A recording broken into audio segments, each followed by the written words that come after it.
Fala, jovem! A paz do Senhor Jesus! Estamos começando mais uma edição do programa Os Dias da Minha Mocidade. Um programa que é uma delícia para quem está aqui no estúdio, para a gente que faz. Daqui a pouquinho você vai ver quem está aqui no estúdio comigo.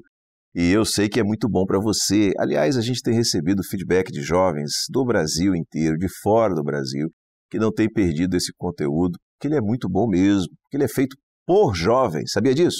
Por jovens. A gente só está aqui, quando eu digo a gente, você vai ver o pastor que está comigo hoje daqui a pouquinho, a gente só está aqui para tentar ajudar, transmitir um pouquinho da experiência, daquilo que o Espírito Santo tem revelado, orientado, mas os jovens é quem fazem esse programa, é quem fazem todo o roteiro, quem corre atrás, convida os demais jovens, falam com os jovens de fora, você vai ver os jovens que vão participar daqui a pouquinho, que não são daqui, que não estão aqui no estúdio, e que gravaram fora as suas participações. Esse é o programa Os Dias da Minha Mocidade, que começa agora.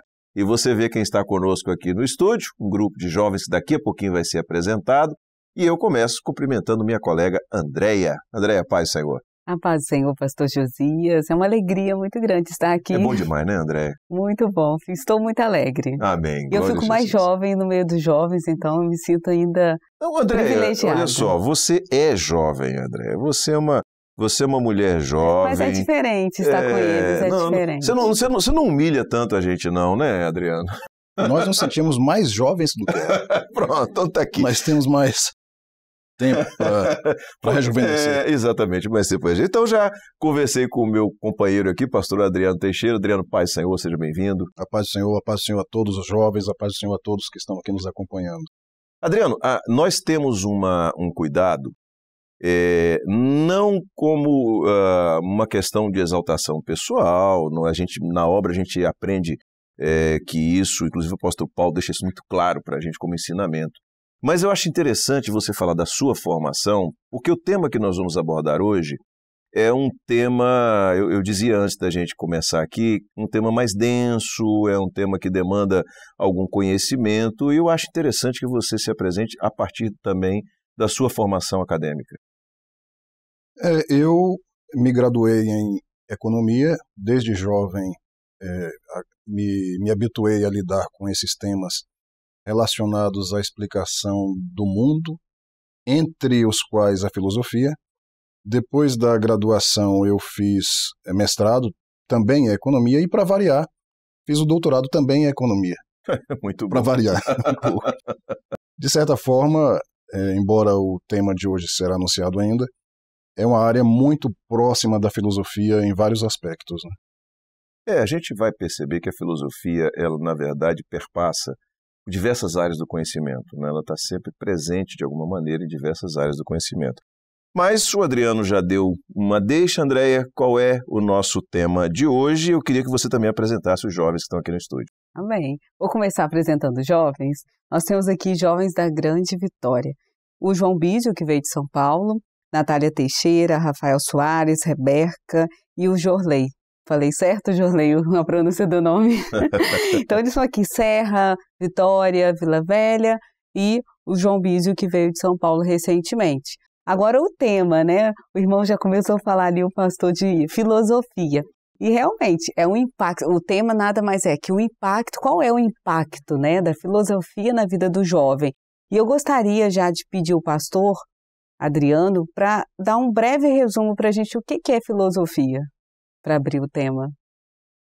Filosofia é um campo do conhecimento, como a própria raiz da palavra diz, é o amor à sabedoria, é uma preocupação com a busca pelo conhecimento, pela explicação de causas que sempre acompanharam o homem desde a origem, perguntas que sempre foram feitas, mas que nunca se chegou a um consenso do que é a vida, o que é a verdade, por que nós existimos, e questões tão abrangentes quanto essas, quanto questões que são do nosso dia a dia.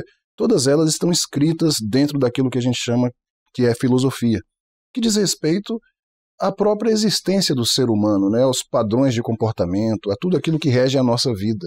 Isso seria filosofia. Muito bem, é um bom conceito que é trazido, que realmente, porque é uma dúvida e a gente sempre ouve nos seminários, às vezes numa escola bíblica dominical, essa expressão que é trazida, né?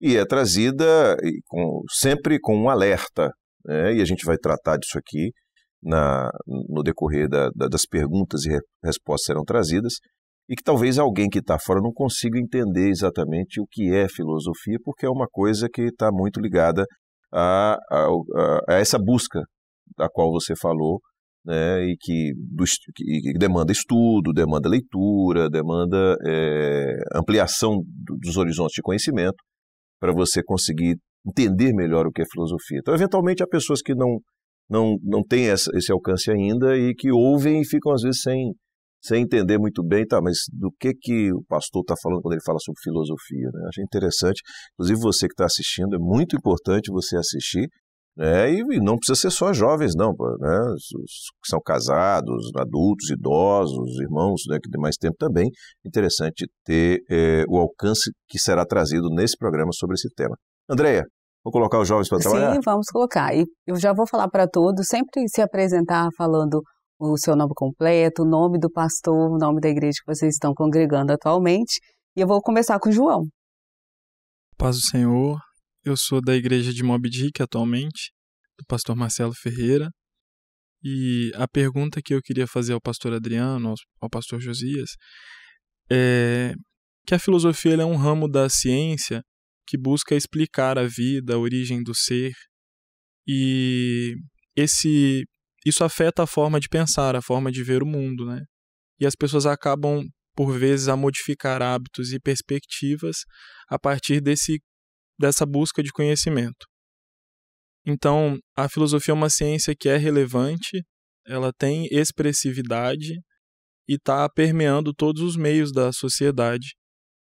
Agora a pergunta: se a filosofia não afetar a minha fé, eu posso continuar estudando? Nós podemos continuar estudando, buscando conhecer mais a filosofia a fundo, pastor? Eu entendo que a gente precisa desmistificar o que seja a filosofia, porque a filosofia, quando a gente ouve esse termo, o próprio pastor Josias já comentou sobre isso no início, a pessoa se assusta achando que isso diz respeito a um grupo de pessoas privilegiadas intelectualmente e que se dedicaram a estudar isso, quando na verdade não há um ser humano na Terra que não seja filósofo. Todos nós somos filósofos. Se você vai atravessar uma rua e você, não tendo faixa de pedestre, e você calcula o momento exato de atravessar, você está filosofando. Até quando você faz conta, você filosofa. Então, filosofia, ela nos afeta o tempo inteiro. Quando a gente se assusta diante da filosofia, com certeza nós estamos nos assustando diante daquele campo do conhecimento mais complexo, que muitas vezes nos assombra realmente, né? Mas o João perguntou o seguinte: se não afeta a nossa fé, a filosofia, ela deve ser estudada, ela é útil? E nós sempre temos falado aqui em vários programas que a filosofia é algo extraordinário, nós não temos restrição alguma contra a filosofia. O pastor Gidoti sempre fala, né, é um conhecimento que não ocupa lugar na mente, né? Então, se não afeta a nossa fé, a filosofia tem uma contribuição muito grande para a nossa vida, porque diz respeito ao exercício da própria reflexão, de como você chegar melhor a um objetivo, de como se comportar. Nós só temos a ganhar com a filosofia. O Senhor Jesus nunca teve preocupação com filosofia. A preocupação dele era com a eternidade. Existem elementos da nossa vida cotidiana que, em relação aos quais a filosofia pode nos ajudar demais. Então, quando você vê os discípulos de Jesus não lavando as mãos, por exemplo, e havia toda uma recriminação por parte dos judeus, como é que ele se assenta com os discípulos e os discípulos não lavam as mãos? Isso diz respeito a um código de conduta, a um comportamento social da época. E se você avança no estudo da filosofia, você pode entender melhor o contexto social em que você vive, você pode ganhar até mais aceitação, você pode ganhar mais qualidade de vida à medida em que você vai entendendo como é a sociedade onde você está, a filosofia que permeia a sociedade onde você vive. Se você sai do Brasil e vai viver em outro país de cultura diferente, existe uma filosofia por trás que sustenta aquela cultura. Então, desde que não afete a nossa fé, por conta de algumas proposições que são muito estranhas à fé, a filosofia só nos traz, digamos assim, ganhos, né? Eu lembrei aqui de uma vez um médico me perguntou, eu estava preocupado em mudar hábitos, e hábitos principalmente alimentares. E ele falou, você conhece o livro O Poder do Hábito? E eu fui atrás e vi que o livro, ele realmente é uma reflexão filosófica sobre a nossa vida, sobre como certos hábitos nos aprisionam, e que nós não paramos para pensar. Você entra num carro para dirigir, os seus movimentos já estão automatizados. Você não para pensar. Mas não é só quando você entra num carro para dirigir. Vários outros aspectos da vida, nós já agimos de forma automatizada também.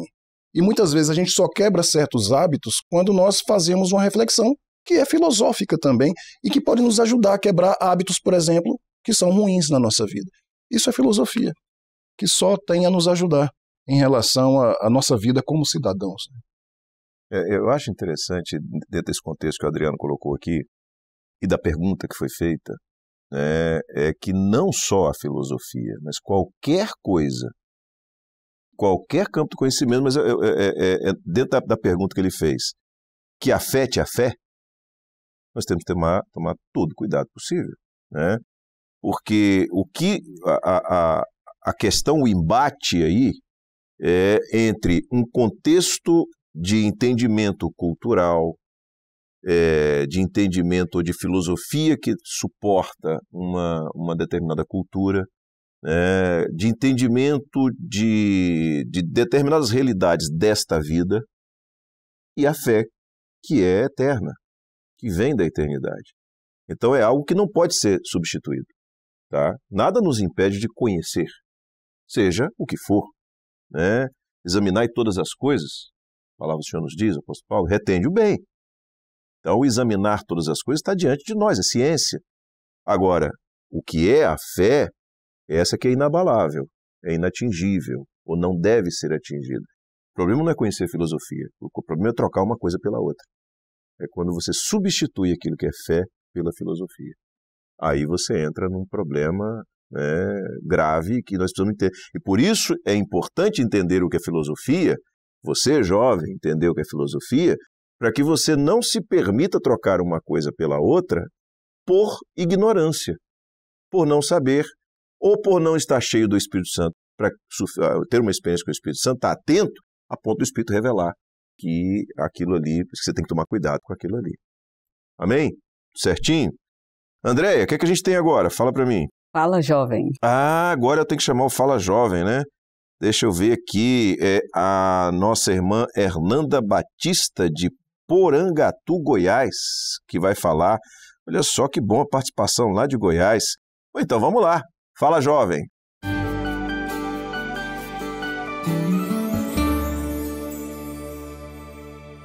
Paz do Senhor, meu nome é Hernanda, sou da igreja de Porangatu, Goiás. E gostaria de perguntar qual a diferença entre os ensinamentos da filosofia e da palavra de Deus com relação ao sentido da vida. A paz do Senhor. Amém, Hernanda. Obrigado pela sua participação. Um abraço aos irmãos aí do estado de Goiás. E aí, Adriano? Qual a diferença que existe entre os ensinos filosóficos, pensamentos, as correntes de pensamento filosófico e a palavra de Deus no que diz respeito ao sentido da vida? O máximo que a filosofia faz é especular. Eu fico imaginando uma criança no ventre de sua mãe ali no período da gestação. Se ela tivesse acesso ao mundo exterior, ela saberia o que estaria no mundo exterior, mas estando dentro do ventre, ela só pode especular sobre como é o mundo lá fora. E ela especula porque ela não viveu o mundo lá fora. Filosofia, quando tenta pensar no sentido da vida, e a pergunta foi essa, né, o sentido da vida, teria também que ter acesso ao lado de fora, que na verdade é o lado de cima, digamos assim, eterno. Então o que ela faz é filosofar, por isso inclusive que a filosofia é chamada, principalmente na Alemanha, a filosofia especulativa alemã, porque o que ela fazia era especular sobre o sentido da vida.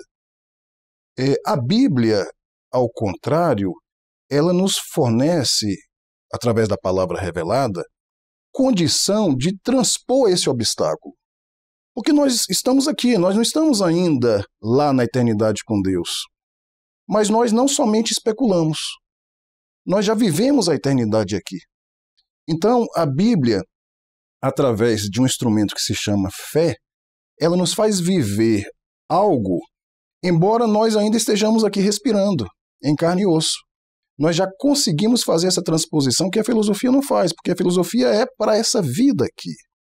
Mas a Bíblia, a palavra da vida eterna, ela nos permite já antever a eternidade a partir do momento que a gente se encontra com Jesus. É a fé.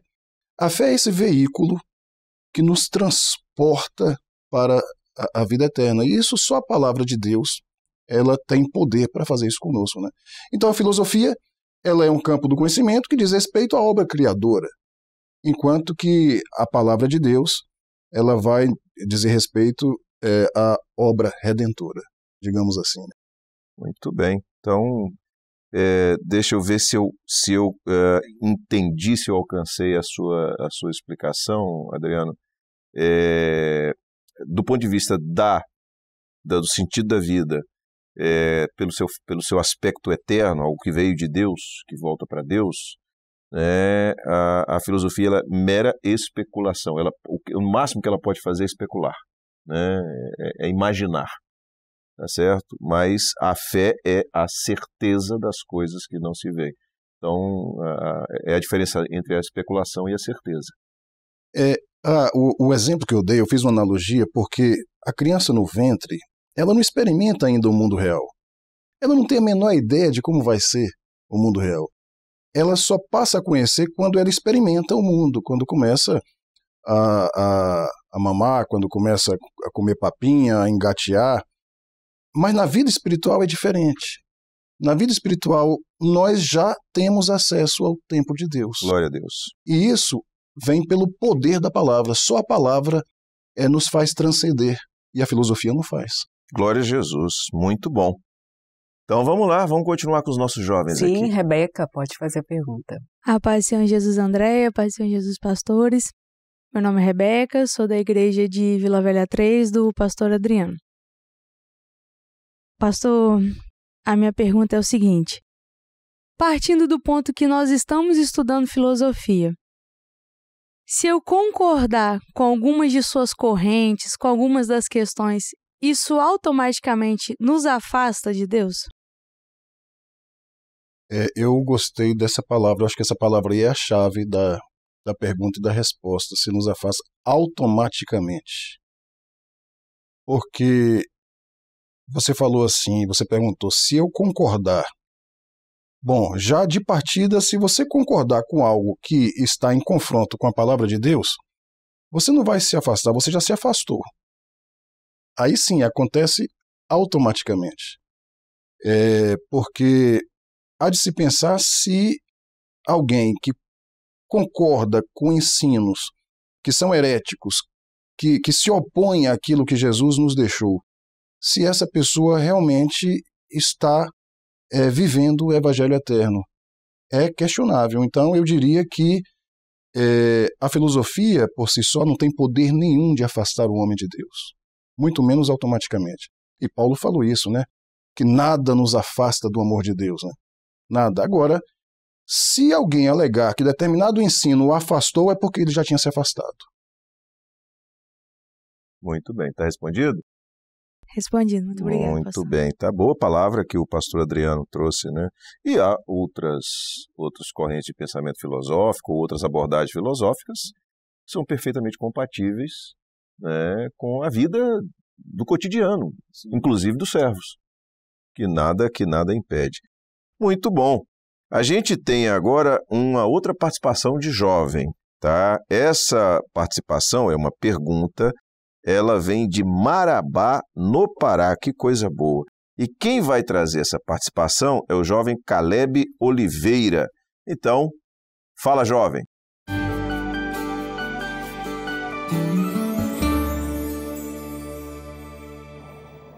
A paz do Senhor Jesus, irmãos. Meu nome é Caleb Oliveira.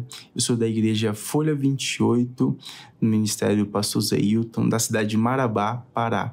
E eu gostaria de perguntar, a filosofia, ela pode nos ajudar a convencer o jovem sobre a existência de Deus? A paz do Senhor Jesus. Amém, obrigado, Caleb. Deus abençoe. Um abraço aos irmãos aí do Pará, pastor Zé Hilton, um grande abraço para você aí do Pará. Tivemos recentemente uma turma boa do Pará no Manaim que participaram, né, de um programa, de 2 edições do programa conosco, gravados ali no Manaim. Mas e aí, Adriano, a pergunta é essa, a filosofia pode nos ajudar a convencer os jovens sobre a existência de Deus? Eu acho interessante essa palavra convencer da existência de Deus, porque há uma diferença entre você ser convencido e você ser convertido. E é possível que você seja convencido da existência de Deus, eu defendo essa possibilidade, até pela filosofia. A Bíblia fala que até o diabo crê na existência de Deus. Se você se apoiar em um filósofo com muita autoridade intelectual, você pode dar crédito àquilo que ele fala e acreditar na existência de Deus.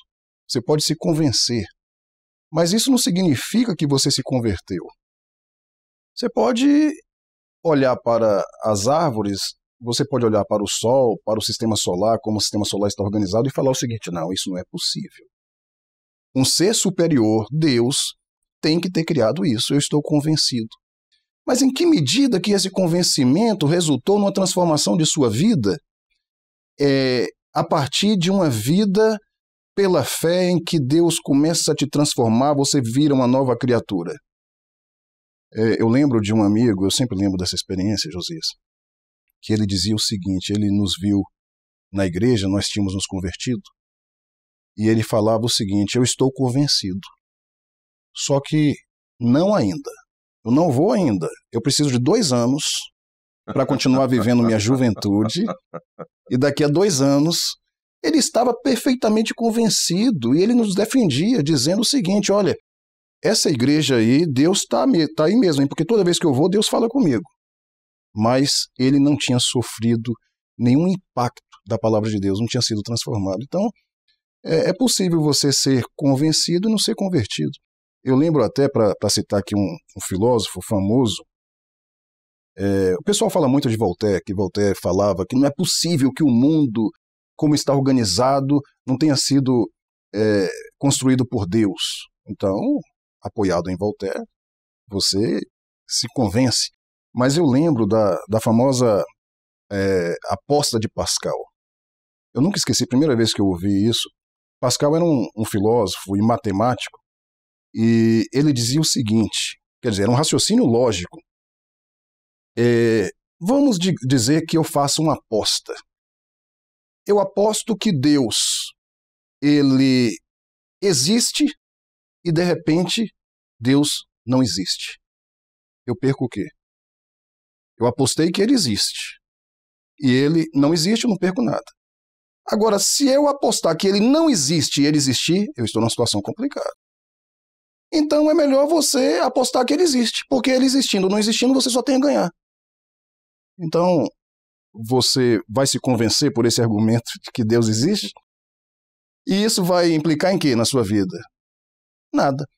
Então, na verdade, se convencer é diferente de se converter, né? Porque se converter significa o Espírito Santo passar a habitar na sua vida e você ter uma nova vida com Cristo. Né? Você é muito mais do que convencido. Você é transformado. Glória a Jesus. Eu acho interessante, e aqui eu trago para uma experiência bíblica, né, que eu acho que deixa isso muito claro. Os discípulos, né, quando Jesus passou ali por Jericó e que Barnabé estava sentado à beira do caminho, Desculpa, Bartimeu estava sentado à beira do caminho. Errei, ato falho aqui. Mas Bartimeu estava sentado à beira do caminho e que clamou, e Jesus pediu que seus discípulos fossem buscar a Bartimeu. Não foram os discípulos que converteram a Bartimeu. Eles convenceram Bartimeu a ir até Jesus. Tem bom ânimo, o mestre te chama. Então você tem um limite que você pode chegar, que seja pela filosofia, seja por um convite simples, seja por uma palavra de graça, mas quem vai realmente fazer e executar a transformação é Jesus, é a ação do Espírito Santo no meio da igreja. Você não vai converter ninguém, nem com filosofia, nem com nada. No máximo, você vai levar a pessoa até Jesus e ele é quem vai agir, e ali vai haver uma experiência. É a ação do Espírito Santo que convence o homem do pecado. Então você tem essa dependência da ação do Espírito Santo para que haja uma conversão, que foi o caso do seu conhecido aí, que ele não se permitiu que o Espírito Santo agisse na vida dele. Estou convencido, mas peraí um pouquinho que eu não estou convertido, vou ali e já volto. E hoje é um pastor nosso. Aí, tá vendo? Se converteu. Amém. Mas não precisa ficar 2 anos para ser pastor, não, né? Pode ser logo de vez. Tá certo? Muito bem, Andréia, como é que tá o nosso pessoal aqui? Vamos ver. Sim, agora o Jorley vai fazer uma pergunta relacionada ao comportamento do jovem. A paz do Senhor a todos. Sou o Jorley, da Igreja de Valparaíso 1, na Serra, pastor Diogo Cosme. Pastor Adriano, a filosofia, ela tem elementos para explicar o comportamento do jovem nos dias atuais em relação aos jovens de tempos atrás? Essa é uma pergunta que eu suspeito que interessa mais a Josias do que aos jovens, porque falar de passado, jovens do passado, é assunto de quem tem mais idade, né, Josias? Para nós, não interessa mais a nós, Adriano. É verdade. Mas, embora não tenha relação direta com questões relacionadas à fé, mas mostra como a filosofia é útil para a gente entender algumas mudanças de comportamento. A gente ouve muito falar que, no meu tempo era desse jeito, o jovem do passado agia de forma mais comedida, há controvérsias em relação a isso e tal. Mas as correntes filosóficas estão aí para nos ajudar a entender até mesmo o jovem do mundo atual, do mundo contemporâneo. A filosofia se presta a isso, a tentar explicar a vida, a manutenção de padrões de comportamento, as mudanças desses padrões. Então, eu acho que todos concordam que o jovem hoje, ele parece que ele está vivendo assim, mais solto em relação a certas obrigações e deveres que no passado eram mais caros, digamos assim, né? As pessoas falam assim, os mais idosos, no meu tempo papai olhava para mim e só virava o olho. A gente ouve muito isso, né? Hoje nós temos o tempo da liberdade. Quando a gente pensa, por exemplo, numa corrente do pensamento filosófico que é o hedonismo, ninguém tem obrigação de estudar isso, mas o hedonismo é um conjunto de correntes filosóficas que coloca o prazer no centro da sua argumentação. E hoje parece que está na pauta do dia a busca pelo prazer, que é o que a Bíblia diz: comamos e bebemos que amanhã morreremos. Então, é muito comum nós vermos práticas de jovens vivendo, para usar um termo aí que ficou comum anos atrás, vivendo alucinadamente. Vale tudo em busca do prazer. Isso não é nada mais, nada menos do que o hedonismo já preconizava. Outra corrente filosófica, por exemplo, que ajuda a explicar essa mudança, os jovens estão cada vez mais utilitaristas. E o que é o utilitarismo? Também é uma corrente do pensamento que busca enquadrar o comportamento do ser humano dentro de um entendimento de que nós vivemos para maximizar o prazer e diminuir a dor. Então tudo que a gente faz é para obter sempre vantagem.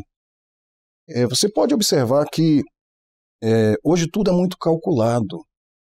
Determinados critérios que antes o jovem do passado tinha uma preocupação, e hoje já se deixou de lado, porque o que vale é ser feliz, o que vale é curtir a vida. Então por que eu vou esperar, por exemplo, para consumir certa coisa, se eu já posso adiantar o consumo disso, se eu já posso me apressar? O consumismo desenfreado dos nossos dias. Então são explicações que estão dentro do espectro filosófico e que ajudam a entender como que o jovem dos nossos dias tem adotado comportamentos que são, em grande medida, diferentes dos jovens do passado. É interessante, e aí eu amplio a pergunta, Adriano. Da mesma forma, e de certa forma você já respondeu, talvez fazer um comentário sobre isso, de certa forma, correntes de pensamento filosófico de séculos e até milênios atrás continuam refletindo hoje, né?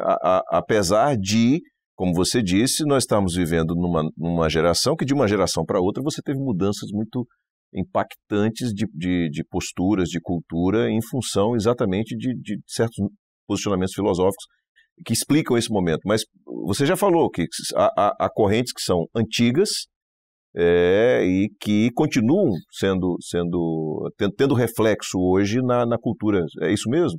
Que ajudam a explicar o que está acontecendo com o jovem de hoje, né? Mas aí a pergunta, ajudam apenas a explicar ou influenciam?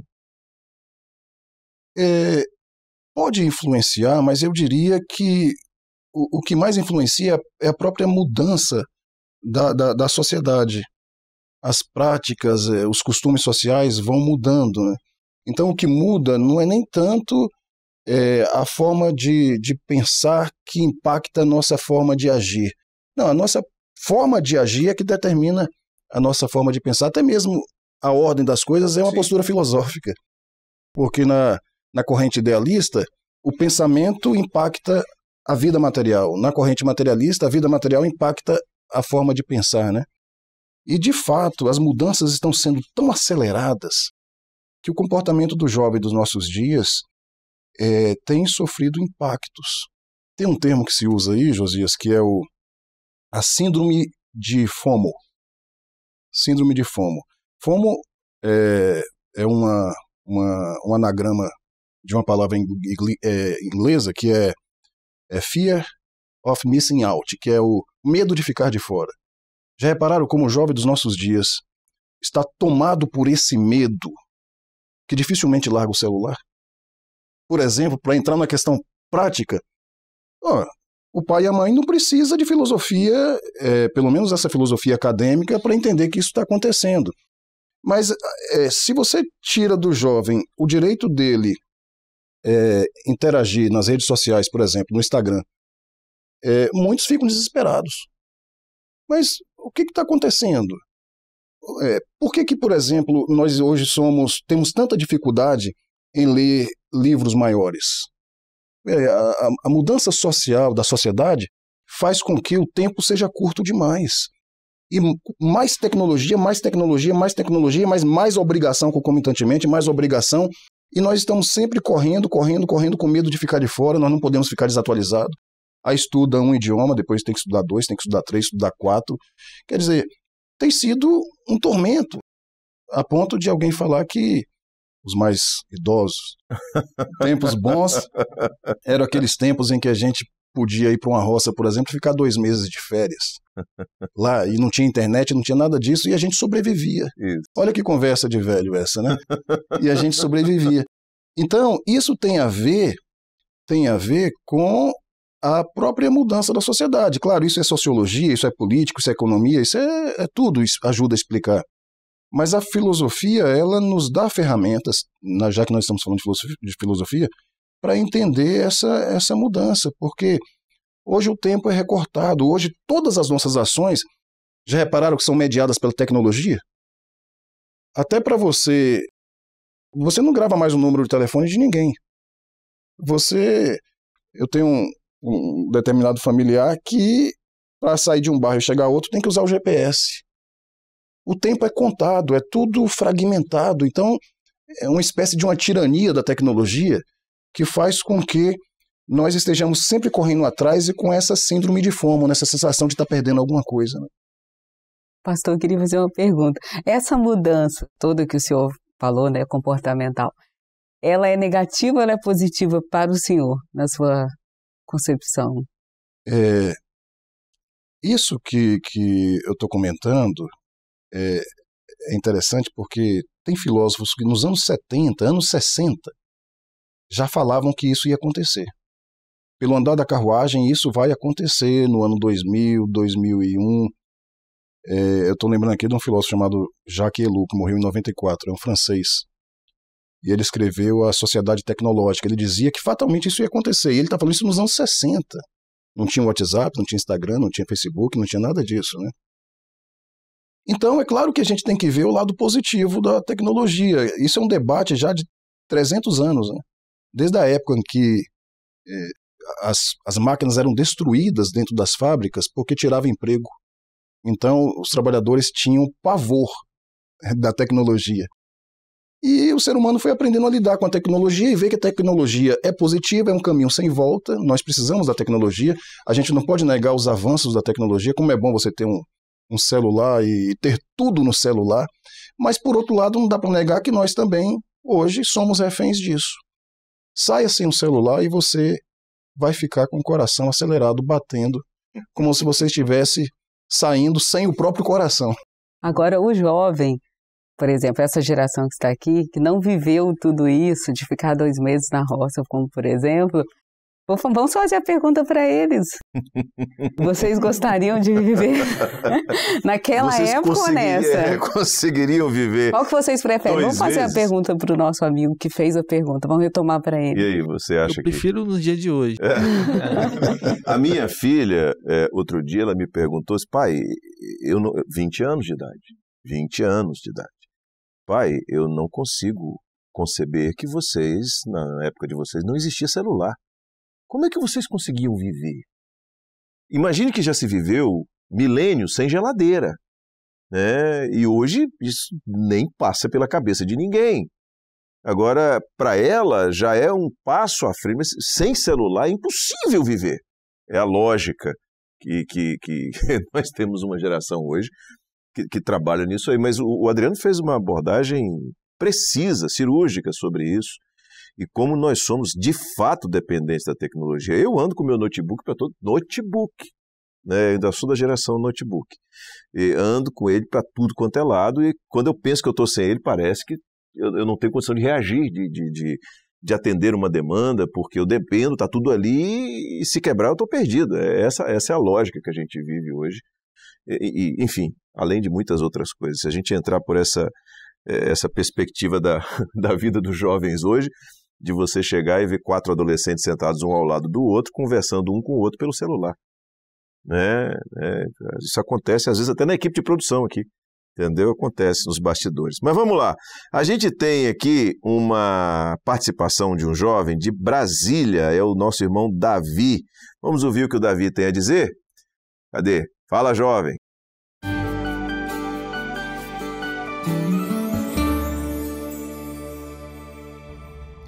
A paz do Senhor, irmãos. Eu me chamo Davi Cazuza, sou da Igreja do Conjunto Nacional, aqui em Brasília.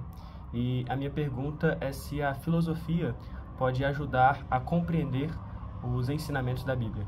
A paz do Senhor a todos. Obrigado, Davi, pela sua participação. Um grande abraço aos irmãos aí de Brasília. Então, Adriano, qual a resposta? Eu entendo que nós já podemos dar uma resposta bem direta. Esses dias eu vi que nós temos um novo programa aqui, que é História e Geografia da Bíblia. Se o programa está aqui, é porque nós entendemos que nos ajuda a entender a Bíblia em seus aspectos históricos e geográficos. A filosofia também nos ajuda nesse sentido. Mas entender a Bíblia em seus aspectos históricos, geográficos, filosóficos, sociológicos, não nos leva a Deus. É importante conhecer a Bíblia, afinal de contas, a Bíblia é um livro de papel, é algo concreto, você pega na Bíblia, você precisa ler a Bíblia, mas ela não nos leva à presença de Deus. A filosofia ela nos ajuda a entender o contexto social, até como eles pensavam, nos ajuda a contextualizar nos ajuda a construir perguntas, mas ela não nos dá as respostas que a nossa alma precisa. Esse que é o problema. Muito bom. Tá respondido ao nosso irmão Davi. Andréia, vamos continuar com os jovens aqui no estúdio? Vamos com a Natália agora. Pastor, Paz do Senhor, meu nome é Natália, eu sou da Igreja de Praia do Canto, pastor André Ataídes. Até fazendo um comentário, por causa das duas perguntas que foram feitas, eu fiquei pensando como jovem, a gente vendo as mudanças que foram feitas, que acontecem e que nós estamos submetidos, a diferença do jovem de antes para o jovem de hoje, e me passou aquela preocupação, mas se eu sou jovem, estou nesse mundo, como que eu faço então para não me submeter a isso, para não ser influenciado, para ser um influenciador, até de certo modo de pensar. E aí me veio essa diferença, que enquanto o tempo vai passando e as filosofias vão explicando o mundo, as culturas vão mudando, a gente tem a palavra de Deus, que os costumes de antes podem até ser diferentes, mas é um guia imutável para a gente poder se guiar e saber como o jovem deve se portar, né? O jovem que tem o evangelho dentro de si. Então, fiquei pensando até como jovem, como a gente se portar diante dessas mudanças. E a pergunta que eu queria fazer, o irmão tinha perguntado se a gente pode estudar e se isso afeta a nossa fé de alguma forma. Mas e quando esse estudo da filosofia, pastor, esse estudo ele é justamente sobre algo que é contrário à nossa fé? A gente ainda assim pode estudar? Boa pergunta. Eu vou insistir em algo que eu falei num dos programas anteriores aqui, que eu tive o privilégio de estar aqui ao lado de Josias, que a Bíblia ela nos dá um exemplo de alguém que não se intimidou diante daquilo que era contrário à fé dele, que é Paulo em Atenas, Atos 17. Aquele exemplo é extraordinário e eu lembro desse exemplo como um exemplo muito adequado para o jovem que entra na universidade, ou até mesmo que entra em contato com ensinamentos filosóficos que são contrários à nossa fé, porque às vezes não é questão de escolha, às vezes é matéria de prova, e se é matéria de prova você tem que ler. E aí, fazer o quê? Você tem que ler. E o jovem, ele tem que ter uma fé consistente, uma experiência com Deus consistente, a ponto de não se intimidar. Me incomoda demais aquela ideia do coitadinho. Não, eu não posso porque minha fé é frágil. Se eu ler isso, a gente precisa desconfiar dessa fé que não pode ler nada que seja contrário. Não é que devamos correr em busca disso para a nossa vida. E você não precisa concordar com ele. E você não precisa concordar. Então Paulo chega em Atenas e ele faz um tour em Atenas. E lá ele vê, ele mesmo vai falar sobre isso, ele vê várias estátuas. Ele não adorava aquelas estátuas, mas ele fez um tour em Atenas, viu lá estátuas de adoração ao Deus da tempestade, ao Deus dos mortos, ao Deus do vinho, ao Deus do amor, ao Deus da beleza, a todos os deuses possíveis. Ele observou aquilo, tomou conhecimento, entrou em contato, mas ele focou, por semelhança, no Deus que para eles era desconhecido. E aí ele fez a associação, já que o Deus que tinha sido desconhecido anteriormente para Paulo tornou-se conhecido no caminho de Damasco. Então aí Paulo vai e fala, olha, esse Deus aí fala de Deus e contrapõe a experiência dele a tudo aquilo que ele viu. Então não se trata também de você primeiro, de você se intimidar, e não se trata também de você querer contrapor, mas é interessante você conhecer aquilo que existe, aquilo que o homem, por mais louco que seja, aquilo que o homem concebeu através de teorias, porque em algum momento aquela teoria, se ela não vai ser aplicada na sua vida, pelo menos você vai ter uma teoria sobre aquilo que você não deve aplicar. Saber aquilo que não é importante, aquilo que confronta a Bíblia. Isso te faz até valorizar mais a palavra de Deus, né? Então o servo de Deus não deve se intimidar, ele tem que examinar tudo e reter o bem, como Paulo fez lá em Atenas.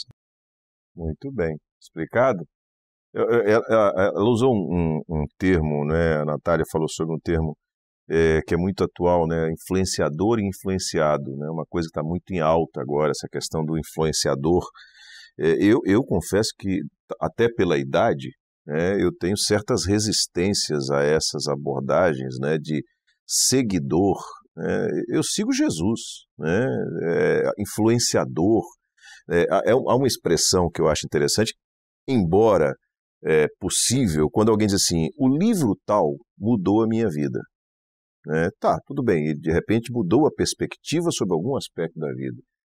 Mas não tem livro que mude a vida igual a Bíblia, né? A palavra de Deus é que de fato muda a vida, até porque não muda só a perspectiva dessa vida aqui, muda a perspectiva da vida eterna também. E isso é muito interessante. Muito bem, vamos continuar, Andréia? Temos mais um jovem aqui no estúdio? Rafael vai falar sobre evangelização agora. Muito bem. Bom, meu nome é Rafael, sou da Igreja da Praia do Canto, ministério do pastor André Ataídes. E minha pergunta é se nós devemos usar argumentos filosóficos para evangelizar.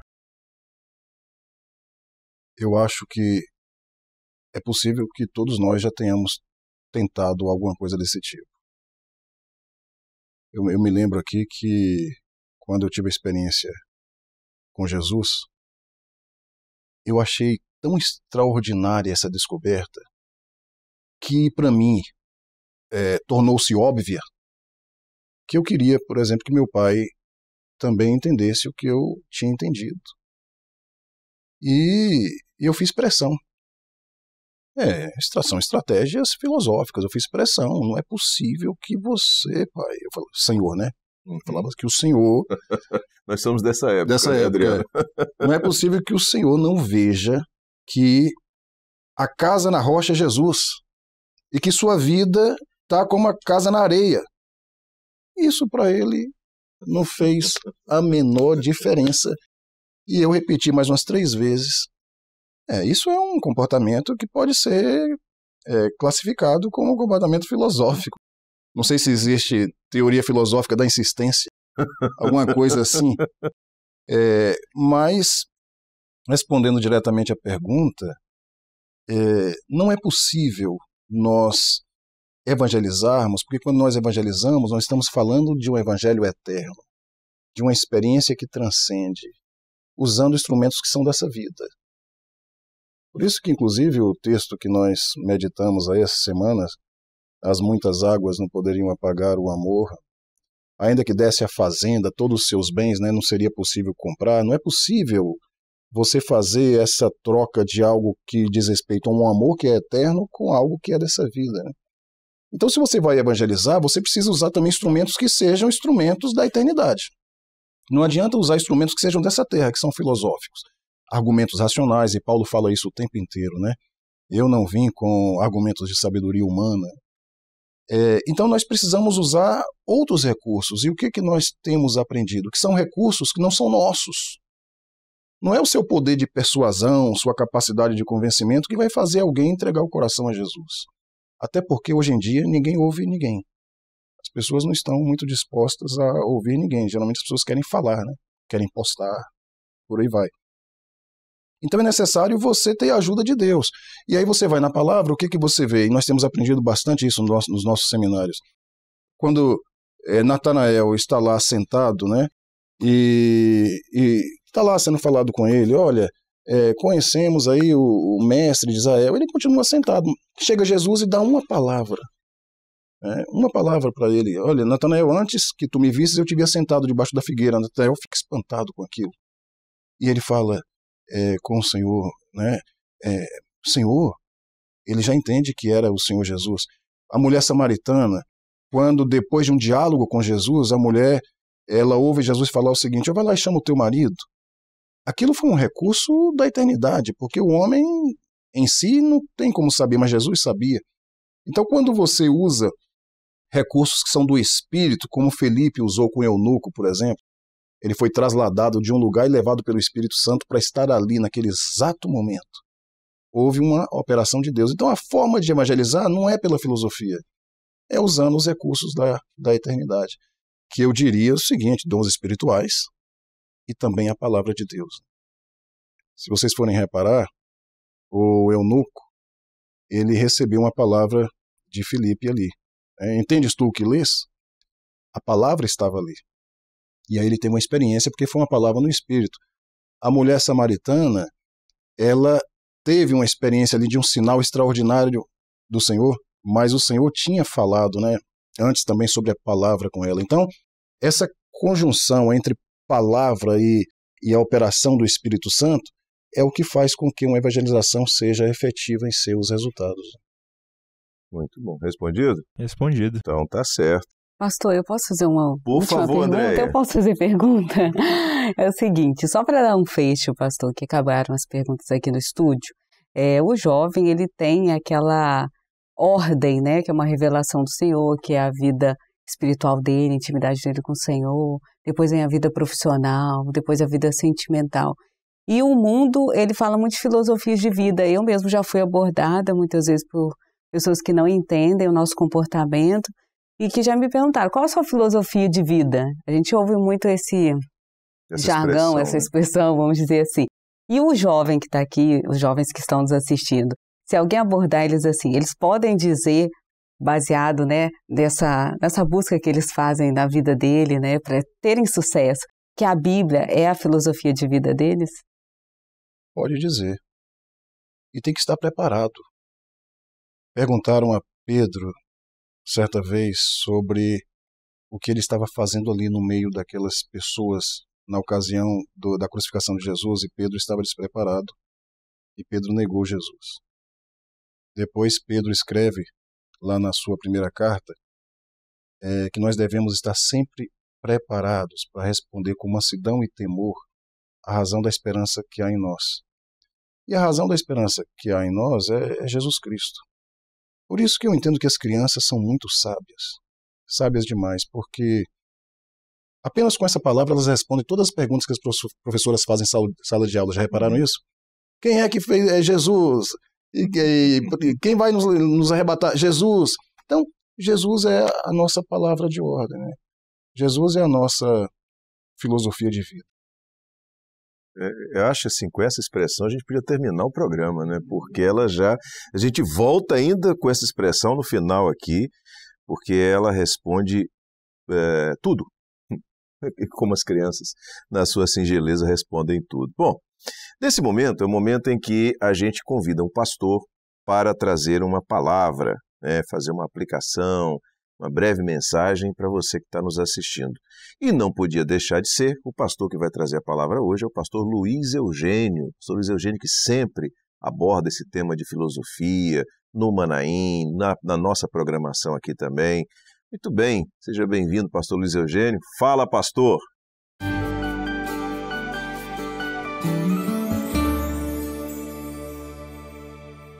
Meus irmãos, a paz do Senhor Jesus, aqui uma palavra breve aqui para os irmãos, os jovens, os demais que estão acompanhando esse programa, sobre a questão da filosofia fé. Eu queria colocar esse texto que Jesus falou aqui em João, capítulo 14, aqui no versículo 6, João 14, 6, Jesus diz o seguinte, né? Aqui ele definiu todos os pontos fundamentais da nossa vida, né? Jesus falou o seguinte, disse Jesus, eu sou o caminho, a verdade e a vida. Ninguém vê um Pai senão por mim. O que nós temos a falar para os irmãos é que exatamente o que Jesus falou era o que os filósofos sempre buscaram e buscam até hoje, né? O caminho. A filosofia buscava um caminho para respostas, né? Que não conseguia transcender, ou seja, a eternidade não se alcança para a filosofia. É algo da razão dessa vida, então é muito bom, como dizem, o encanto, né? Mas não transcende, né? E a outra coisa que Jesus falou, a verdade, né? Ele falou que ele era a verdade também. A verdade, para Nietzsche, não existe verdade. Aí você vai ver o pensamento de outros, Sartre, por exemplo, ele já tem outro pensamento sobre a verdade, é o resultado da vida, várias coisas se fala. Então, Jesus já definiu o que é necessário para se encontrar, que é encontrar o caminho, que é ele, a verdade, que é ele, a vida. A vida, porque ele é autor da vida, né? Então, tem outros também, como Kierkegaard, que viveu o momento da angústia na vida dele, né? Precisa descobrir o sentido da vida, né? Agora, o sentido da vida, na verdade, é Jesus, né? Então, em todos esses 3 pontos que a filosofia sempre debateu e debate até hoje, e não encontra resposta sem Jesus, sem Deus, é a questão do caminho, que busca o caminho até hoje com muitas direções, né? Busca resposta para muitas coisas que está no Senhor. A verdade, que a verdade é Jesus, embora você vai ver Nietzsche elogiando até Pilatos quando perguntou sobre a verdade, tudo, mas a verdade é Jesus, e a vida, ele veio trazer a vida, né? Vim para que tenhais vida e vida em abundância. É isso, a palavra é essa para vocês aí. E guarde esse versículo, que isso é importante para a vida de vocês. Deus abençoe. Amém. Glória a Deus, Luiz. Obrigado pela sua participação aqui conosco. É sempre uma alegria muito grande tê-lo conosco no nosso conteúdo aqui da TV Manaim, de todos os conteúdos audiovisuais que nós produzimos aqui. Bom, a gente está caminhando para o encerramento, né? Eu quero dizer o seguinte, para mim, a única parte ruim desse programa é que ele está acabando, né? Eu já falei isso em outro conteúdo, né, que a gente estava, que de fato esse programa dos jovens é um programa muito gostoso de fazer, pela presença dos jovens, pela maneira como ele é organizado, planejado, pela presença dos pastores, por nós estarmos aqui trabalhando sempre numa linguagem muito acessível para os jovens, né? Isso nos alegra muito, e eu queria agradecer a vocês por estarem aqui, né? Alguns já vieram outras vezes, né? A casa de vocês, sempre que possível, estarem conosco é uma alegria para nós. Amém? Andréia, chegamos ao final de mais uma edição. E foi maravilhosa. Foi. Glória a Jesus, foi um prazer imenso, obrigada aos jovens. Queria agradecer também aos jovens que estão nos assistindo, que estão em seus lares, muitas vezes até trabalhando, né? E também queria fazer um agradecimento especial aos jovens que fazem parte da produção. Karina, Maritza, Raíssa e ao Thalisson. A paz do Senhor a todos. Amém. Bom, Adriano, uma alegria tê-lo aqui conosco. Estamos juntos lá na Praia 4, né? Mais você do que eu, né? Eu, quando não atrapalho, já fico feliz de estar com vocês lá por conta das outras demandas, mas muito obrigado pelo seu tempo, por estar conosco aqui. Deus abençoe, a paz do Senhor. Eu agradeço, e eu falo isso não somente de forma convencional, mas porque estar com os jovens é uma forma de nos fazer lembrar do que nós já vivemos como jovens, né? Isso de certa forma nos rejuvenesce. E também as perguntas que são trazidas, elas nos fazem pensar e a gente acaba sendo enriquecido junto com eles. Então é uma satisfação estar aqui e estamos à disposição para vir, nem que seja apenas para assistir aqui com vocês, porque a gente acaba aprendendo e sendo muito edificado. Amém. Glória a Jesus. Bom, a gente chega então ao final de mais uma edição do programa Os Dias da Minha Mocidade. Desejando a você a paz do Senhor, que Deus abençoe, e Jesus é a nossa filosofia de vida. Está aí a frase para ficar no seu coração. A paz do Senhor.